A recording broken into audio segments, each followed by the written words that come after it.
Allah lembutkan hati suami saya, beliau menerima kesalahan saya dan alhamdulillahnya suami ada simpenan untuk melunasi semua hutang saya yang berjumlah 30 juta, Mbak Mel.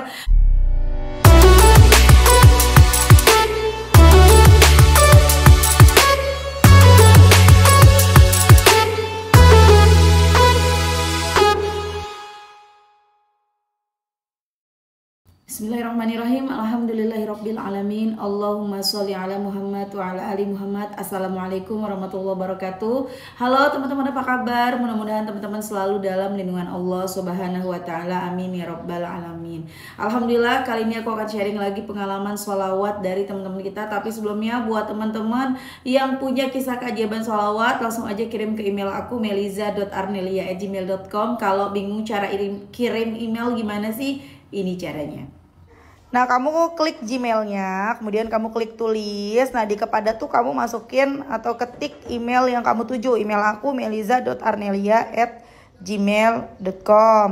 Kalau udah, kamu ketik di bagian subjek itu judulnya testimoni atau dikosongin juga boleh. Nah, ditulis email baru kamu ketik testimoninya. Di situ bisa kirim panjang kayak apa juga bisa. Jadi jangan ngetiknya di subjek ya, karena banyak yang kirimnya di subjek, akhirnya kepotong-potong testimoninya gitu. Gampang kan teman-teman? Kalau udah, kalian klik bagian kanan atas tuh yang warna biru, ada panah ke samping kanan gitu, ada gambar panah ke kanan gitu, itu diklik. Nah, kalau itu diklik itu sudah terkirim, nanti ada notifnya kok terkirim tuh ya kan?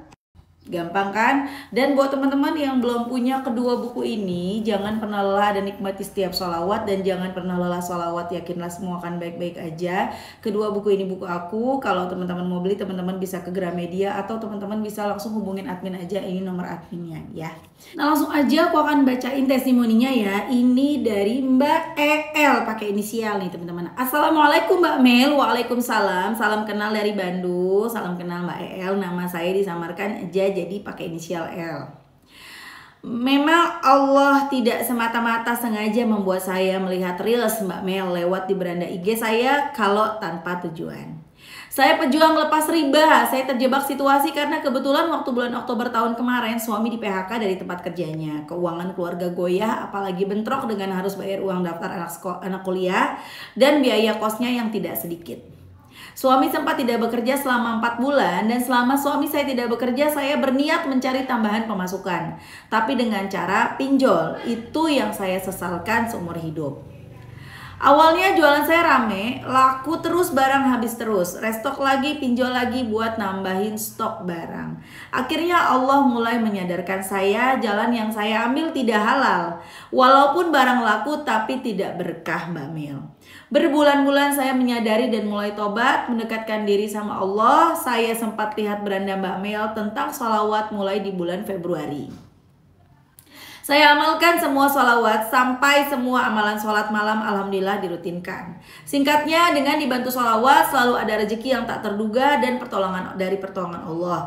Tapi untuk minta dilunaskan semua hutang riba tidaklah mudah dan instan. Selama 5 bulan ini rezeki saya terseok-seok sampai saldo di rekening pun hanya limitan saja. Benar-benar tidak barokah. Uang bulanan dari suami saya pakai untuk menutup hutang pinjol yang tidak ada ujungnya. Itu semua tanpa sepengetahuan suami saya. Puncaknya adalah tanggal 25 bulan ini jatuh tempo dengan jumlah besar yang harus saya tutupi sebesar 30 juta. Ya Allah, banyak banget dalam satu hari dari beberapa aplikasi pinjol Mbak Mel. Ngeri banget ya Allah. Saya bingung, saya mulai ragu apakah Allah akan memberikan pertolongannya dengan jumlah sebesar itu. Saya ragu dengan kebesaran Allah, tapi saya kencengin lagi sholat malam, sholat sunnah, sholawatan. Ada keyakinan lagi dalam hati, saya minta petunjuk dari Allah, cara apa lagi yang harus saya amalkan agar Allah mau segera memberikan pertolongannya. Titik pasrah saya adalah tanggal 24 ini ketika dari semua aplikasi menagih di hari yang sama di totalannya 30 juta. Chat WA yang masuk dari pagi mendesak, ada yang meneror kata-kata kasarnya. Ancaman yang bikin hati menangis hampir membuat iman saya goyah untuk cari lagi pinjaman dari aplikasi lainnya. Tapi Masya Allahnya Allah tutup semua pintu dari cara yang haram. Sampai yang halal saya pinjam ke saudara, teman pun tidak ada satupun bantuan yang datang.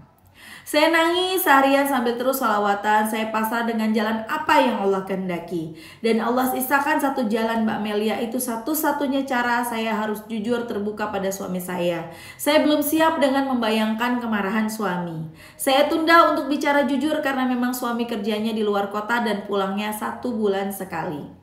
Tapi desakan para penagih semakin sore semakin menekan saya agar saya ambil jalan pintas saja. Alhamdulillah Allah kuatkan istiqomah saya untuk tidak ambil riba lagi.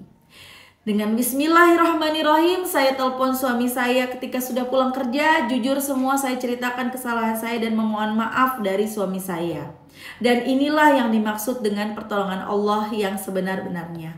Allah lembutkan hati suami saya, beliau menerima kesalahan saya, dan alhamdulillahnya suami ada simpenan untuk melunasi semua hutang saya yang berjumlah 30 juta Mbak Mel. Masya Allah, tabarakallah suami. Ya, tapi ya udah ntar aja ngomongnya. Seharian itu saya amalkan sholawat munjiat 3000, sholawat Jibril 2000, sholawat Adrikni 2000, istighfar sebanyak-banyaknya. Karena kebetulan saya sedang berhalangan sholat, jadi saya perbanyak baca sholawat. Dan Masya Allah, dahsyatnya sholawat memang sudah saya alami sendiri Mbak Mel. Doakan agar saya selalu istiqomah ada di jalan yang Allah ridho. Dan semoga kebaikan selalu mengalir untuk Mbak Mel atas inspirasinya untuk baca sholawat. Amin. Masya Allah, the power of salawat dari Mbak El di Bandung. Masya Allah Mbak El, ini utang awalnya bagaimana? Kan gara-gara untuk bantu suami juga. Makanya dari awal pentingnya untuk jujur teman-teman. Kita jujur gitu dari awal, jangan kita simpen sendiri. Kalau uang kagak cukup ngomong. Ya, daripada nggak cukup dicukup-cukupin sampai ngutang sana sini, ujung-ujungnya utangnya banyak. Akhirnya kalau udah banyak emang suaminya mau tahu. Kadang-kadang kan ada suami yang nggak mau tahu. Pokoknya itu kesalahan kita, kesalahan istri kan gitu ya teman-teman. Jadi teman-teman ingat, mulai sekarang kalau nggak cukup bilang, ngomong. Kalau perlu ditulis tuh, habis pengeluarannya apa aja, nih sodorin gitu loh. Jadi kita tuh nggak beban teman-teman, ngomong, jangan dipendam sendiri, jangan diselesaikan sendiri, nggak bisa teman-teman. Ini kebutuhan bersama, masalah bersama, rumah tangga. Kecuali kalau teman-teman pakainya buat foya-foya, buat ikutan arisan berlian misalnya ya, atau kalian beli harga tas yang harga ratusan juta sampai ngutang-ngutang, nah itu salah. Tapi kan ini untuk kebutuhan keluarga, buat bayar kuliah anak, buat bayar sekolah anak. Kalau nggak cukup bilang, apalagi buat makan bilang, biar sama-sama cari solusinya. Mesti gimana nih gitu loh teman-teman ya. Masya Allah yang dirasain sama Mbak El waktu itu suaminya berhenti kerja ya, 4 bulan sempat di rumah. Akhirnya untuk mencukupi semuanya Mbak El mencoba untuk minjol, dipakai buat usaha. Alhamdulillah usahanya rame, laris alhamdulillah, tapi uangnya habis buat nutup pinjol lagi sampai akhirnya pinjolnya ada di angka 30 juta dari sekian banyak aplikasi. Bingung, mau buka lagi utang baru udah nggak bisa, sama Allah udah ditutup jalan haramnya. Jalan halal pun nggak ada yang menolong, satu pun nggak ada yang bisa membantu dari hutang-hutang tersebut, nggak ada yang bisa bantu. Tapi Mbak El terus baca sholawat, terus deketin Allah. Lagi nggak sholat nih, lagi high, tapi terus deketin Allah. Satu-satunya jalan beraniin diri ngomong ke suami, walaupun takut sebenarnya, apalagi suami di luar kota ya, kan takutnya dia jadi pikiran juga. Tapi Masya Allah udah nggak ada jalan lain, udah sampai sore, udah dimaki-maki, udah diancam segala macam, udah stres. Akhirnya ngadu ke suami, bilang Bismillah. Akhirnya Allah lembutkan hati suami nggak marah, dan alhamdulillah suami punya simpenan, suami punya tabungan 30 juta buat ngelunasin utang-utang dari Mbak EL, dari istrinya. Dan memang udah Allah persiapkan tuh Pak duitnya untuk istrimu Pak ya, karena Allah tahu kebutuhan kita, Allah tahu apa yang kita butuhkan, maka Allah siapkan nih, kamu butuh uang ini nanti buat keperluan itu, nih udah aku siapin gitu ya teman-teman ya. Masya Allah akhirnya utangnya lunas. Teman-teman jangan mikir lagi, ya iyalah enak suaminya gajinya gede bisa punya tabungan 30 juta. Kita nggak tahu gimana susahnya suami Mbak El ngumpulin tuh duit.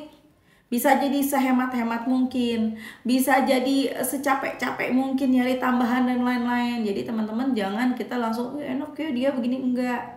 Semua orang tuh udah ada jalannya masing-masing. Semua orang tuh udah ada ujiannya masing-masing. Kita nggak usah banding-bandingin ujian kita sama ujian orang. Kita nggak usah ngebanding-bandingin kebahagiaan kita sama kebahagiaan orang. Semua udah sesuai porsinya. Dan tahu kan, Allah itu maha adil. Allah nggak mungkin membebani kita. Yang ono hambanya nggak dibebanin, yang ono lagi hambanya yang lain bebannya sedikit, sementara kita bebannya banyak. Enggak, Allah maha adil. Allah adil banget. Ya, jadi nggak ada Allah tuh mencurangi hamba-hambanya. Kalaupun ada yang dapat nikmat yang luar biasa, kita lihat lagi apa yang udah Allah ambil dari dia. Kita lihat lagi apakah dia tadinya pernah ngerasain kesulitan, pasti pernah. Nggak ada manusia yang hidupnya baik-baik aja, hidupnya enak dari lahir, dari orang udah kaya raya tanpa masalah, nggak mungkin. Kalaupun dari orang udah kaya raya, pasti dia punya masalah. Cuman dia nggak ngomong aja, nggak keluar-keluar punya masalah gitu loh. Ya, nggak aku sempat ngobrol sama suami aku. Kalian tahu kan ya, Sultan Andara Raffi Ahmad sama Nagita Slavina.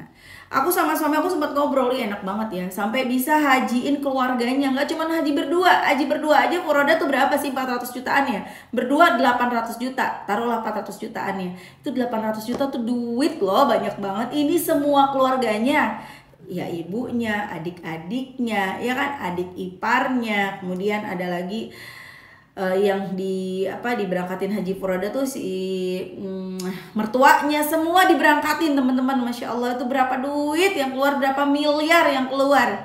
Kita mikir enak banget ya hidupnya ya, tapi mereka pasti ada ujiannya, nggak mungkin nggak ada. Cuma mereka nggak keluar-keluar aja, kita nggak tahu ujiannya apa gitu loh ya, karena mereka menyembunyikan ujian hidupnya, kesusahan hidupnya, kesakitannya, kesulitannya ya, karena nggak perlu juga kan kita nyebar-nyebarin kita lagi sedih nih, kita lagi susah nih, kita lagi sakit nih, kita lagi diuji nih, kan nggak perlu juga. Orang taunya hidup kita enak, hidup kita bahagia, hidup kita adem ayem. Gara-gara taunya enak akhirnya orang iri sama kita ya, nauzubillah ya teman-teman, jangan sampai ya. Fokuslah pada hidup kita sendiri. Kita semua nih punya satu tujuan loh, surganya Allah. Kita nih punya satu tujuan loh, selamat dari api neraka. Kita semua masing-masing kita punya satu tujuan. Jadi udahlah, gak usah ngurusin si A, si B, si C. Gak usah ngebandingin kebahagiaan orang sama kebahagiaan kita. Gak usah ngebandingin ujian orang sama ujian kita. Fokus aja nih, kita punya ujian, selesaikan ujian itu. Usahakan dapat nilai terbaik. Supaya apa? Supaya nanti ketika kita kembali kepada Allah, rapot kita hasilnya luar biasa bagus. Jangan males, paksain sholat. Sholat harus dipaksa. Ada yang bilang, Mbak, aku nggak sholat, tapi aku sholawatan. Jangan dong. Ya, paksain buat sholat. Jangan dianggap enteng sholat itu. Sholat itu wajib teman-teman. Kita nanti kembali kepada Allah di dalam kubur kita. Itu bukan sholawat yang ditanya duluan, tapi sholat kita yang ditanya teman-teman. Emang mau perkara sholat langsung disiksa. Nauzubillah, jangan sampai paksa sholatnya ya teman-teman ya.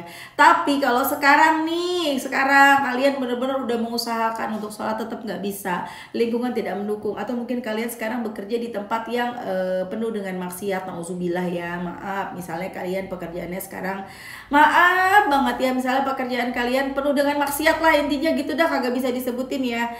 Nggak ada salahnya bersolawat. Ayo pada salawatan. Nanti dari solawat kalian akan dimudahkan sama Allah buat jadi manusia yang lebih baik. Tiba-tiba sama Allah dituntun kalian bisa jadi rajin ibadah, rajin sholat, dan meninggalkan pekerjaan yang penuh dengan maksiat itu. Ya teman-teman ya, bismillah, insya Allah bisa. Nggak ada yang nggak mungkin bagi Allah.